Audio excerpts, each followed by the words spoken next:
Ang sinasabi ng iba, hinahanap niyo daw po ay digmaan. Pero ba't hindi po kayo magkompromiso?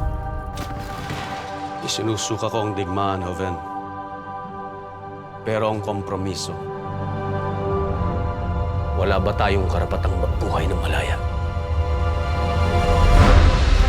America is destined for better deeds, and who will, what can, set limits to our onward march. Mapapalawak natin ang ating ekonomiya kung makikipagkalakal tayo sa kanila. Negosyo o kalayaan, bayan o sarili, pumili ka! Hindi gusto ng ilang politiko at negosyante ang iyong pamamalakad. Masyado ka daw mayabang. Marahas. Walang nakaangat sa batas, kahit na presidente. General, baka may makadinig. Hindi makinig sila.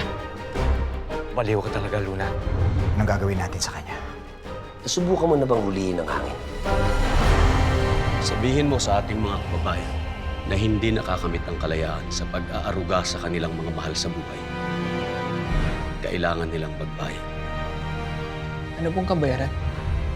Dugo at pawis. Kailangan nilang tumalon sa kawalan. Isang direksyon lang pag-uumtok! Huwag aaksihin ang bala! Fuego! Sugat mga kababayan!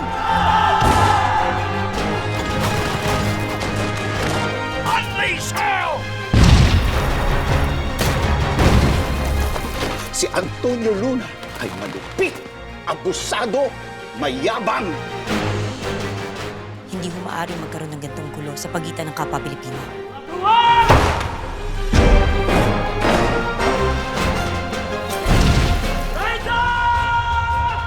Si Luna ang pinakamahusay kong general.